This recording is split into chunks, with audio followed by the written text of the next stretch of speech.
ಹಾಗಾಗಿ ಬರೀ ಕನ್ನಡ ಒಂದು ಮಾತ್ರ ಅಲ್ಲ, ಸಂಸ್ಕೃತ ಅಲ್ಲ, ಬಹುತೇಕ ಭಾರತೀಯ ಎಲ್ಲ ಭಾಷೆಗಳಿಗೂ ಈ ಸ್ತ್ರೀತ್ವದ ಒಂದು ಆರೋಪ ಇದೆ. ಹಾಗಾಗಿ ಯಾರು ಇದನ್ನ ವಿರೋಧ ಮಾಡ್ತಾರೆ, ಯಾವ ದುರ್ದೈವ ಬಂದಿದೆ ಇಲ್ಲಿ ನೋಡಿ ಅಂತಂದ್ರೆ, ನಮ್ಮಲ್ಲಿ ಈ ಭುವನೇಶ್ವರಿ ಅದು ದೇವಿ ಇನ್ನೊಂದು ಸ್ವರೂಪನೇ. ಅದು ನಮ್ಮ ಕನ್ನಡ ನಾಡಿನ ನಾಡದೇವತೆ ಭುವನೇಶ್ವರಿ. ದಸರಾ ಆಗಲಿ ಅಥವಾ ನವರಾತ್ರಿ ಆಗಲಿ ನಮ್ಮ ನಾಡ ಹಬ್ಬ. ಇದನ್ನ ಏನಂತೆ ನಮ್ಮ ಜನಮಾನಸದಲ್ಲಿ ಪರಂಪರಾಗತವಾಗಿ ಬಂದಿರುವಂತ ರಿಯಲ್ ಆಚರಣೆಗಳು ನಮ್ಮ ಹಿಂದಿನವರೆಲ್ಲ ಮಾಡ್ಕೊಂಡು ಬಂದು ಈಗ ಬರ್ತಾ ಇರೋದು. ಇದು ನದಿ ಪ್ರವಾಹ ಇದ್ದಂಗೆ. River cannot stand still. ಅದರ ಗುಣವೇ ಚಲನ, ಹರಿಯುವಂಥದ್ದು. ಸೊ ಅದಕ್ಕೆ ನದಿಗೂ ಮತ್ತೆ ನೀರಿಗೂ ಕಾಲಕ್ಕೂ ಒಂದು ಪ್ರವಾಹ ಅನ್ನೋ ಒಂದು ಆರೋಪ ಮಾಡ್ತಾರೆ ನಮ್ಮಲ್ಲಿ. ಸೊ ಒಂದೊಂದಕ್ಕೆ ನೀವು ಹುಡ್ಕೊಂಡು ಹೋದ್ರೆ ಎಲ್ಲ ಕಡೆ ನಿಮಗೆ ಲಿಂಕ್ ಸಿಗುತ್ತೆ. ಇದೆಲ್ಲ ನಮ್ಮ ಜನಮಾನಸದಲ್ಲಿ ಇದ್ದಿದ್ದನ್ನ ಇದಕ್ಕೂ ದೇವಿಗೂ ಸಂಬಂಧ ಇಲ್ಲ, ಈ ಭಾಷೆಗೂ ಧರ್ಮಕ್ಕೂ ಸಂಬಂಧ ಇಲ್ಲ, ಭಾಷೆಗೂ ಈ ನಾಡಿಗೂ ಸಂಬಂಧ ಇಲ್ಲ. ಏನಕ್ಕೆ ಸಂಬಂಧ ಇದೆ ಮತ್ತೆ? ಇಲ್ಲಿ ವಸ್ತುತಃ ನಡೀತಾ ಇರೋದು ಇಷ್ಟು ವರ್ಷ ಇಲ್ಲದೆ ಇರೋ, ಇದು ಬೇಕು ಅಂತ ಈ ಕಾಂಟ್ರವರ್ಸಿ ಹುಟ್ಟಾಕೋದು. ಇಷ್ಟು ವರ್ಷ ಇಲ್ಲದೆ ಇರೋದು ಈಗ ಯಾಕಾಯ್ತು ಅನ್ನೋ ಪ್ರಶ್ನೆ ಕೇಳಬೇಕಲ್ಲ. ಸೊ ವಿವೇಕಿಗಳು ಸ್ವಂತ ಬುದ್ಧಿ ಉಪಯೋಗಿಸಿ, ನಮ್ಮ ಹಿರಿಯರು ದೊಡ್ಡವರೆಲ್ಲ ಒಂದು ರೀಸನ್ಗೆ ಇಲ್ಲಿ ತನಕ ಇಷ್ಟು 100 ವರ್ಷ ಗಟ್ಟಿಯಾಗಿ ನಿಂತ್ಕೊಂಡಿದೆ. ಯಾರೋ ಬಂದ್ ನಾಳೆ ಕಲ್ಲು ಹೊಡೆದ್ರು ಅಂತ ನೀವ್ಯಾಕೆ ತಲೆ ಕೆಡಿಸ್ಕೊಳ್ತೀರಾ? ಸ್ವಂತ ಬುದ್ಧಿ ಯೂಸ್ ಮಾಡಿ. ದಸರಾ ಆಚರಣೆ ಬಗ್ಗೆ ನೀವು ಪ್ರಸ್ತಾಪ ಮಾಡಿದ್ರಿ. ಹೀಗಾಗಿ ನನ್ನ ಮುಂದಿನ ಪ್ರಶ್ನೆ, ನಾವು ಅಭಿವೃದ್ಧಿ ಪೂರಕವಾದ ಆಡಳಿತ ಅಂತ ಅನೇಕ ಬಾರಿ ಮಾತಾಡ್ತೀವಿ. ಆದ್ರೆ ಬಹುಶಃ ಅಭಿವೃದ್ಧಿ ಪೂರಕ ಜನಪರವಾದ ಆಡಳಿತ ಹೇಗಿರಬೇಕು ಅಂತ ಹೇಳಿ ನಮ್ಮ ಮೈಸೂರು ಸಂಸ್ಥಾನದ ಒಡೆಯರ ಆಳ್ವಿಕೆ ಅದೊಂದು ಟೆಕ್ಸ್ಟ್ ಬುಕ್ ರೀತಿಯಲ್ಲಿ. ಆದ್ರೆ ಇತ್ತೀಚೆಗೆ ದುರ್ದೈವ ನೋಡಿ ನಮ್ಮ ಮೈಸೂರು ಅರಸರ ಕಾಂಟ್ರಿಬ್ಯೂಷನ್ ಅನ್ನ ಕೂಡ ತಕ್ಕಡಿಲ್ ಹಾಕೋ ಪ್ರಯತ್ನ ಮಾಡಲಾಗ್ತದೆ. ನಾನು ಪಕ್ಷಾತೀತವಾಗಿ ಕೇಳ್ತೀನಿ, ಈಗಿನ ರಾಜಕಾರಣಿಗಳಿಗೆ ಪಕ್ಷಾತೀತವಾಗಿ ಅರಸರ ಜೊತೆಯಲ್ಲಿ ತಕ್ಕಡಿಯಲ್ಲಿ ಕೂರಬಲ್ಲ ಆ ಅರ್ಹತೆ ಇದೆಯಾ ಅಂತ ಹೇಳಿ? ಖಂಡಿತ ಇಲ್ಲ. ಘಂಟಾಘೋಷವಾಗಿ ಹೇಳ್ತೀನಿ.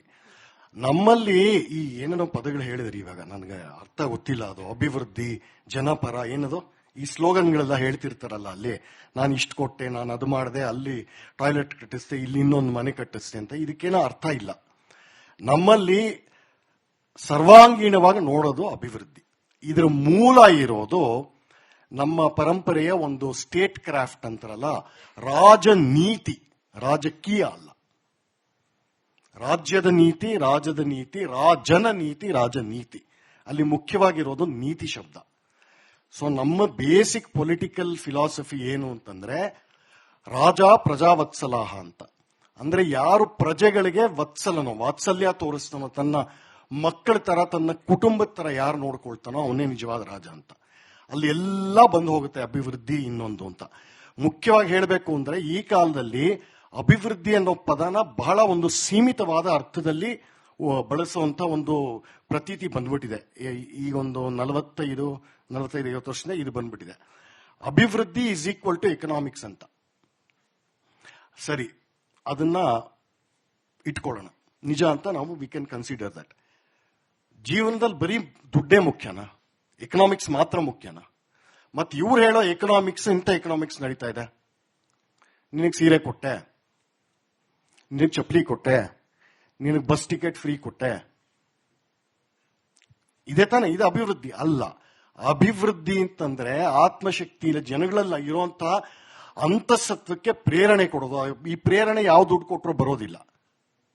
ಹಾಗಾಗಿ ಬರೀ ಕನ್ನಡ ಒಂದು ಮಾತ್ರ ಅಲ್ಲ, ಸಂಸ್ಕೃತ ಅಲ್ಲ, ಬಹುತೇಕ ಭಾರತೀಯ ಎಲ್ಲ ಭಾಷೆಗಳಿಗೂ ಈ ಸ್ತ್ರೀತ್ವದ ಒಂದು ಆರೋಪ ಇದೆ. ಹಾಗಾಗಿ ಯಾರು ಇದನ್ನ ವಿರೋಧ ಮಾಡ್ತಾರೆ, ಯಾವ ದುರ್ದೈವ ಬಂದಿದೆ ಇಲ್ಲಿ ನೋಡಿ ಅಂತಂದ್ರೆ, ನಮ್ಮಲ್ಲಿ ಈ ಭುವನೇಶ್ವರಿ ಅದು ದೇವಿ ಇನ್ನೊಂದು ಸ್ವರೂಪನೇ. ಅದು ನಮ್ಮ ಕನ್ನಡ ನಾಡಿನ ನಾಡದೇವತೆ ಭುವನೇಶ್ವರಿ. ದಸರಾ ಆಗಲಿ ಅಥವಾ ನವರಾತ್ರಿ ಆಗಲಿ ನಮ್ಮ ನಾಡ ಹಬ್ಬ. ಇದನ್ನ ಏನಂತೆ ನಮ್ಮ ಜನಮಾನಸದಲ್ಲಿ ಪರಂಪರಾಗತವಾಗಿ ಬಂದಿರುವಂತ ರಿಯಲ್ ಆಚರಣೆಗಳು ನಮ್ಮ ಹಿಂದಿನವರೆಲ್ಲ ಮಾಡ್ಕೊಂಡು ಬಂದು ಈಗ ಬರ್ತಾ ಇರೋದು. ಇದು ನದಿ ಪ್ರವಾಹ ಇದ್ದಂಗೆ. River cannot stand still. ಅದರ ಗುಣವೇ ಚಲನ, ಹರಿಯುವಂಥದ್ದು. ಸೊ ಅದಕ್ಕೆ ನದಿಗೂ ಮತ್ತೆ ನೀರಿಗೂ ಕಾಲಕ್ಕೂ ಒಂದು ಪ್ರವಾಹ ಅನ್ನೋ ಒಂದು ಆರೋಪ ಮಾಡ್ತಾರೆ ನಮ್ಮಲ್ಲಿ. ಸೊ ಒಂದೊಂದಕ್ಕೆ ನೀವು ಹುಡ್ಕೊಂಡು ಹೋದ್ರೆ ಎಲ್ಲ ಕಡೆ ನಿಮಗೆ ಲಿಂಕ್ ಸಿಗುತ್ತೆ.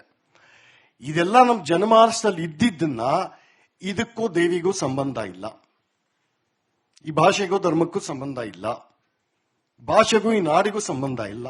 ಏನಕ್ಕೆ ಸಂಬಂಧ ಇದೆ ಮತ್ತೆ? ಇಲ್ಲಿ ವಸ್ತುತಃ ನಡೀತಾ ಇರೋದು ಇಷ್ಟು ವರ್ಷ ಇಲ್ಲದೆ ಇರೋ, ಇದು ಬೇಕು ಅಂತ ಈ ಕಾಂಟ್ರವರ್ಸಿ ಹುಟ್ಟಾಕೋದು. ಇಷ್ಟು ವರ್ಷ ಇಲ್ಲದೆ ಇರೋದು ಈಗ ಯಾಕಾಯ್ತು ಅನ್ನೋ ಪ್ರಶ್ನೆ ಕೇಳಬೇಕಲ್ಲ. ಸೊ ವಿವೇಕಿಗಳು ಸ್ವಂತ ಬುದ್ಧಿ ಉಪಯೋಗಿಸಿ, ನಮ್ಮ ಹಿರಿಯರು ದೊಡ್ಡವರೆಲ್ಲ ಒಂದು ರೀಸನ್ಗೆ ಇಲ್ಲಿ ತನಕ ಇಷ್ಟು 100 ವರ್ಷ ಗಟ್ಟಿಯಾಗಿ ನಿಂತ್ಕೊಂಡಿದೆ. ಯಾರೊಬ್ಬ ನಾಳೆ ಕಲ್ಲು ಹೊಡೆದ್ರು ಅಂತ ನೀವ್ಯಾಕೆ ತಲೆ ಕೆಡಿಸ್ಕೊಳ್ತೀರಾ? ಸ್ವಂತ ಬುದ್ಧಿ ಯೂಸ್ ಮಾಡಿ.